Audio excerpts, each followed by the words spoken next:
Some of you may know me. I'm co-president of the Professional Speakers Association in Southeast, and I'm also a visiting fellow of Cranfield School of Management, Consulting in Key Account Management. But I would love to introduce you to Julie Holmes. And I think hello, Julie, we met about 18 months ago now, wasn't it? This was the first visit you made to the Professional Speakers Association. So it's been a wonderful journey watching your rise. Thank you. That's very kind of you to say. I've had a lot of help, so it's nice to see it's paying off.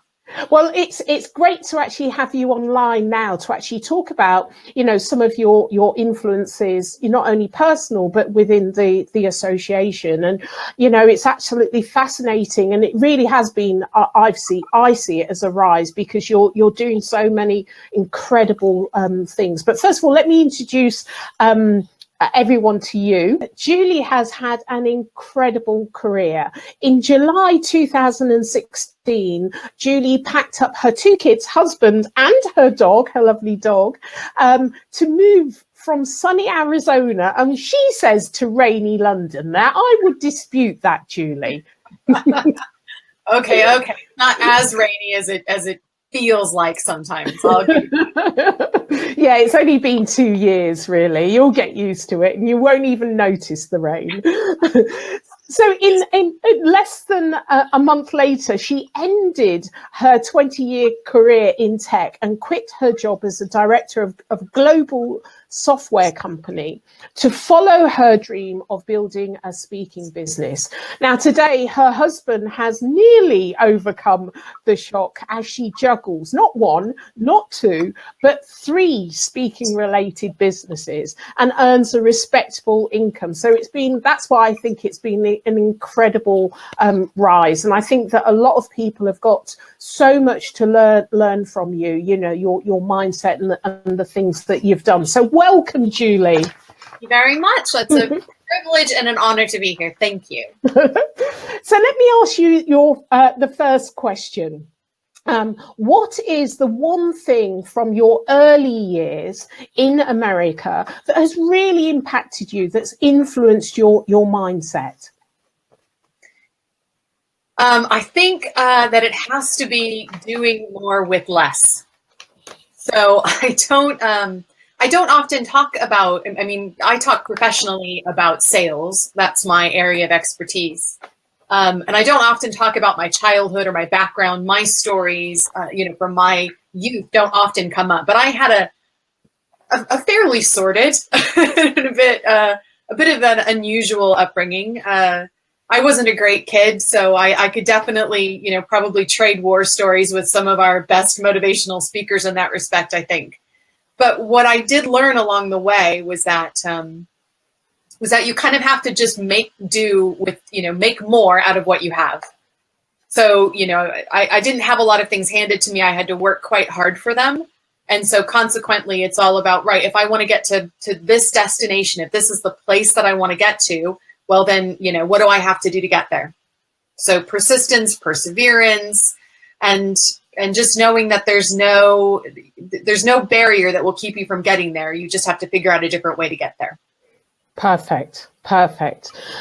But you've had a few iterations, haven't you? I wonder what attracted you to working in project management and then, product management and moving into the marketing of products. Was it some aspect from those early years of perseverance that actually led you to kind of go through the connected careers?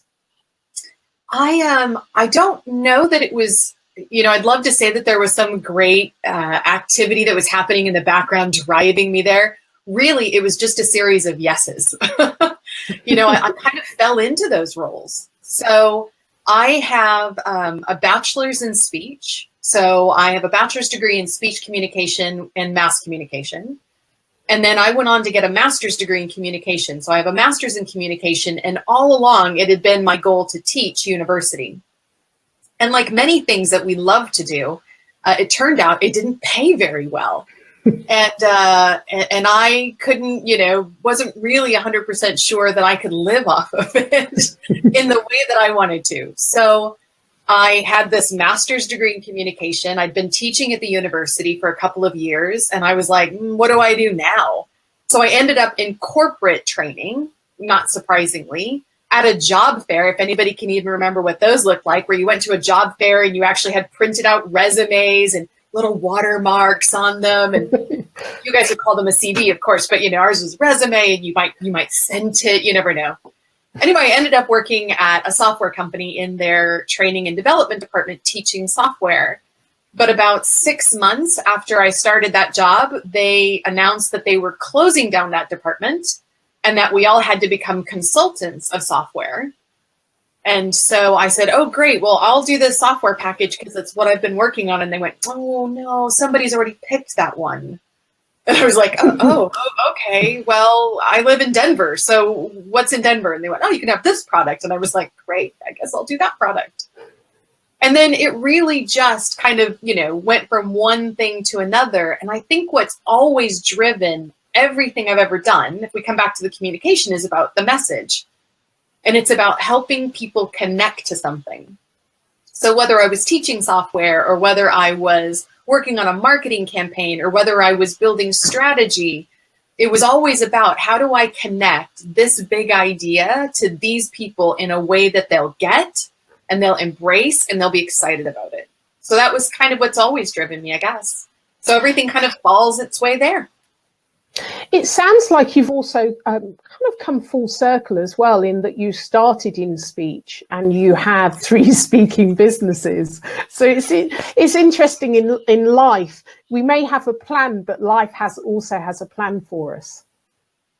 I think that's completely true. It's, I never stopped speaking. So even when I was in software, I was always, or quite often, was the face of the business. So in product management and in product strategy, as a director of the software company, my job was to go out and evangelize our products and our solutions, and to provide thought leadership. It was actually a corporate version of being a professional speaker.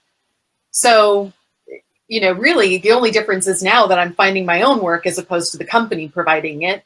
But basically, it's still largely the same. So I was lucky to always have that background and that interest. And, I love being up on stage. I love seeing light bulbs go off for people.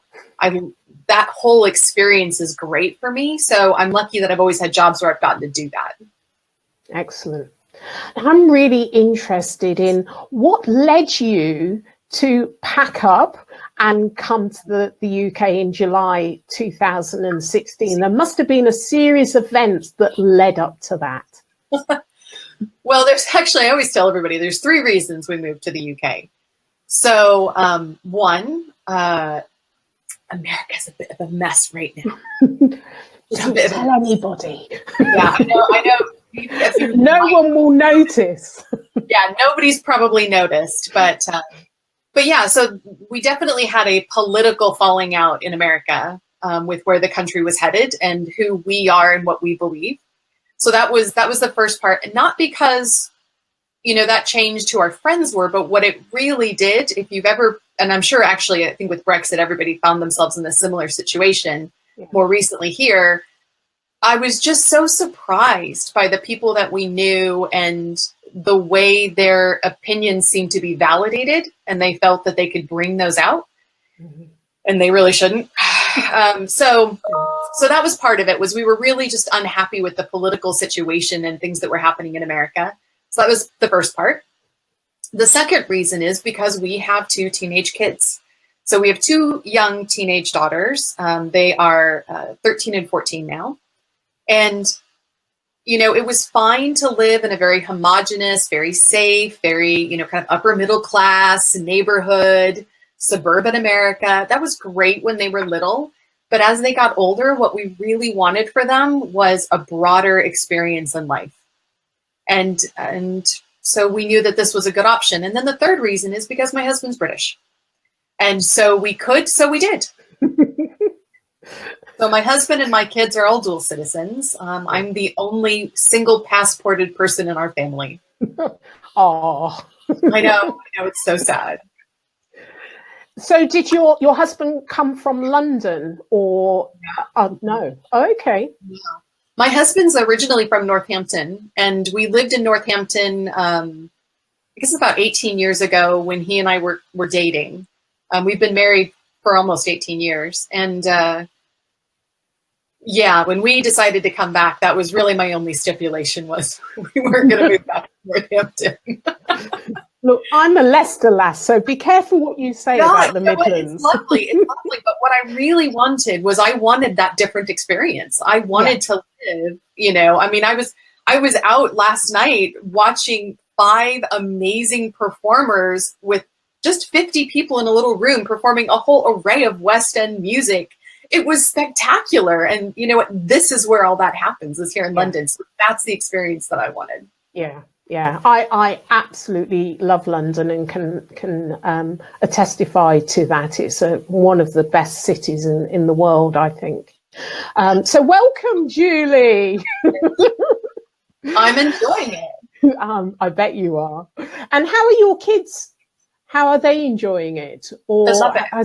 Really? Okay. Yeah. Absolutely love it.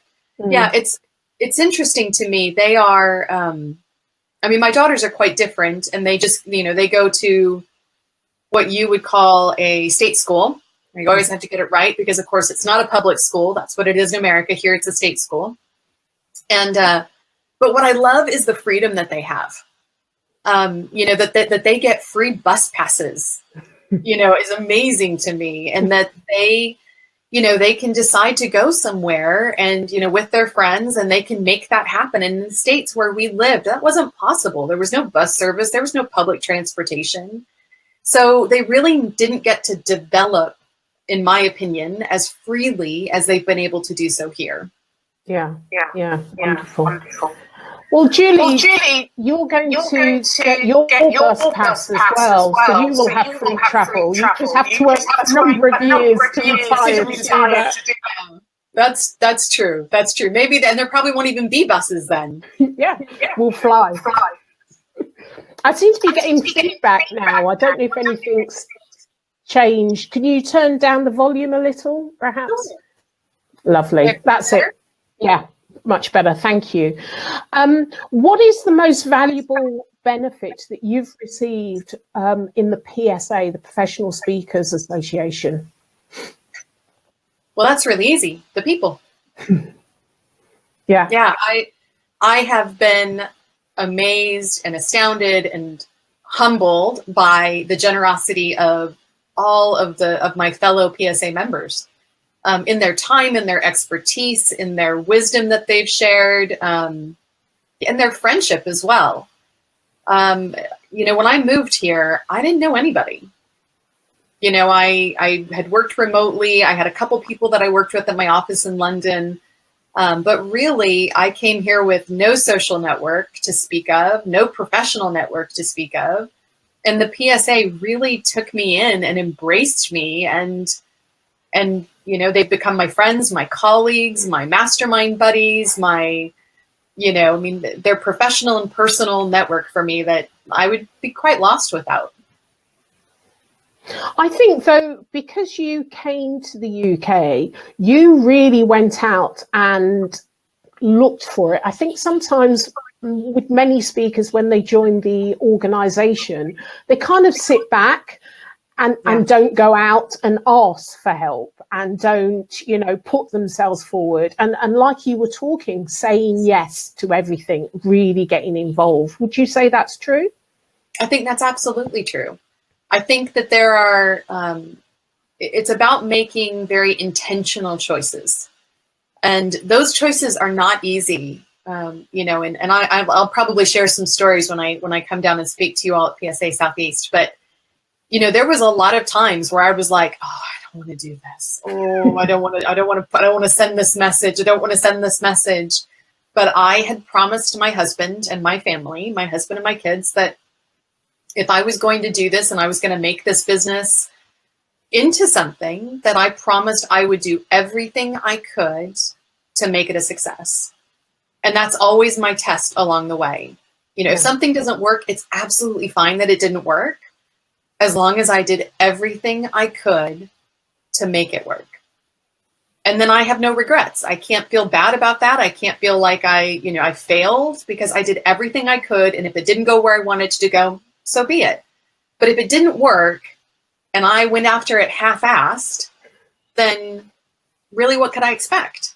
Yeah. And so the PSA was just like that for me, right? If I wanted to make this work, then I needed to be all in. Well, I'm looking forward for you to share that with us at PSA Southeast, because I think, we all need to learn from that. Sometimes we are a bit half-assed, all of us. And, we need to take responsibility for that and just be all in. Now, you have 3 related speaking businesses, and I would like to ask you, if you had to choose, and you do have to choose, which one would it be? Now, you have your professional speaking, and correct me if I'm wrong, you've got the Mastermind, which supports other businesses, and then you've got Hasnt, which I have as well, which is product development. So out of those 3 businesses, which one would it be? All of them. It's such a cop-out, but here's the thing about me. And this is actually, I think, why so many of us go into professional speaking. And in fact, I was out with Celia Delaney last night, and this was one of the conversations that we had, which is, that we are, as professional speakers, so many of us, we are amazing generalists. We have to be able to sell and market and build and design and speak and perform and listen. And, we have to consult, but we have to be executives. There's so many things we have to do. And I love all of that. It's one of the reasons why I got into product management years ago, was because I was like, what, you mean in this one job, I get to do all of these different things? Wow, that's amazing. Of course I want to do all of those things. So I don't know that I would give up any of them. I will say that this comes down to the whole saying yes thing. Hey Mike was not on my roadmap. I wasn't planning to release a product. I've never released a consumer product before. So that wasn't on my roadmap, but I said yes. And, that just comes with that territory of, you think about things, you make a decision, and then you go, right, well, that's it. I'm all in. Yes. So let's talk a bit more about Hey Mike. You created Hey Mike, which is now available on Amazon. Tell us how this came about. Well, there's the PSA for you again. So I'm a bit of a maker anyway. So I make things. I tend to be, I am an innovator at heart, a creator. If you follow the whole talent dynamics thing, I am a creator. And so I've always designed things and built things and solved problems. And I used to have a workshop back in the States, and I've got a laundry list of crazy inventions that I've created and assembled and put together. And one of them several years ago was a Bluetooth microphone. And I needed that because, as somebody who was in charge of sales and who was doing product marketing, I wanted to capture the messages about our products and to be able to give them to our sales team, to our other people on our marketing team, so that they could listen to that messaging, get it right, be consistent, and make sure that we were always telling the same story, reinforcing the brand in the right way. And so I wanted to be able to record all of the presentations that I was giving at trade shows. I wanted to be able to reuse all of that content again, because I'm a big fan of reusing things. And so I cobbled together a Bluetooth microphone for my own use. And I had to have apps, and I had to have hardware, and I had to cobble it all together and, glued a safety pin on the back of it. And that's kind of the way it ran. And that was great. I just used it for myself for ages. And then what happened was I was invited to go and speak at Steve Clark's mentoring group, his executive mentoring group called Platinum. And I went to go speak at his group. And of course, Steve and I had been introduced through a CEO that we both knew, but then we got to know each other better through PSA. So I went to speak at Steve's group, and I asked if I could videotape my presentation. I do try to videotape all of my presentations because it let me go back and listen to the wording that I'm using. It helps me to get better at what I'm doing. It helps me to see what's connected with the audience, all of those things. And I said, well, I'd like to videotape it. And he said, yeah, that's fine. He goes, but I didn't bring any of my video equipment. And I said, oh, no, I've got it. It's no problem at all. I've got my tripod, I've got my phone, and I've got my microphone. I'm all sorted. And he was like, what do you mean you have a microphone? And I said, yeah, I've got got my microphone here. It's just I'm going to wear it. And he was like, well, what is that? I said, oh, it's a Bluetooth microphone, connects to my phone. What? And he was fascinated. So I let him try it. And then about every hour throughout the day, he would come back and say, well, how long does the battery last? I said, oh, it lasts about 4 or 5 hours. Well, where did you find it? Well, I didn't find it. I made it. Oh. And just one thing after another. And then by the end of it, he was like, this is just brilliant. This is genius. We should meet up and talk about taking it to market. Why haven't you taken it to market? And I said, I don't know. I just hadn't really thought about it. I have a lot of inventions that I haven't taken to market. And he said, we should meet and talk about it. And so that was in June of last year. And so a week later, he and I met for lunch. We talked about, what he would want to do as a business, what I would want to do as a business. We shook hands, and 90 days later, Hey Mike came out. Wow. So from I didn't realize it was that short. Delivery was 90 days. Brilliant. Absolutely brilliant. I love that. It's been an amazing adventure. I have learned a lot. Well, I've been following you on Facebook, and I know that it's been an Amazon task getting it onto Amazon, and I have my Hey Mike as well. So I've experienced how great it is. So well done. Thank you very much. Yeah, but you've continued to work with Steve. So tell me a bit about the Mastermind. I do. So Steve has recently added another business to his portfolio. So he is founding another, or I should say he's launching a division of a business in the States. And when he made that decision to do that, we were already business partners at that point. And so we agreed that it made sense for me to take on the Platinum mentoring groups and to continue to grow that business as well. So we're still partners behind the scenes. But I now run those executive mentoring groups. We have one group now in Stansted, and we have 2 more groups that are forming. One will likely form in Kent, and then one will likely form in Hertfordshire, or Herefordshire, if we say it like I would say it. No, we don't say it that way. No, Worcestershire. No one would know what you're talking about. Funny. Yeah, they'd end up at the other end of the country.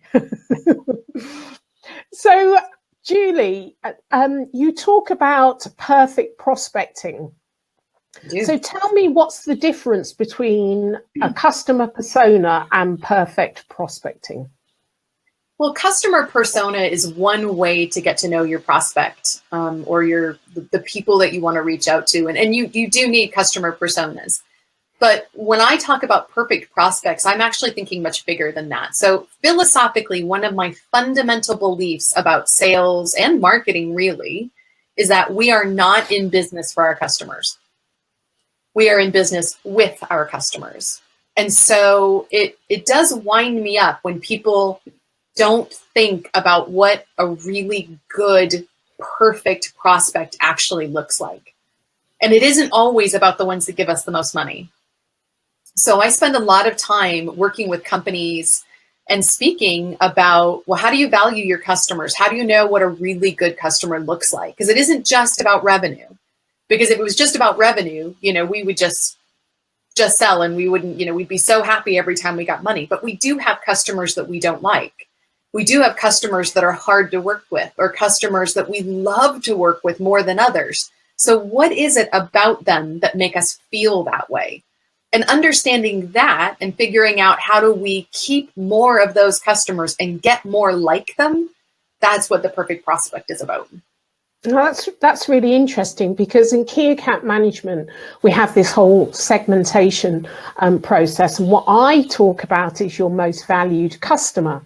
And again, it's not all down to the ones that give you the most revenue, because it could be, you know, of strategic importance or influence, and it's really about identifying who they are. And then it's also about the 80-20 rule as well, in terms of your most valued customers, because they're going to give you the most revenue, most enriching experience, and so forth. So yeah, that's why I was really interested to hear more about perfect prospecting. So thank you. Companies do need to have a portfolio of customers, you know, that bring different things to the table. Yeah. So absolutely. I talk about kind of 15 different dimensions of customer value, and which ones are positive and which ones are negative, and really helping a business to understand what do they need, where they are in their life cycle. So just to give you an example, for a lot of startups, you know, they need brands. You know, they will forgo revenue if they can get a particular logo, because they need that kind of reinforcement. On the flip side of that, if you are, you know, a well-established company, then you don't need brand anymore.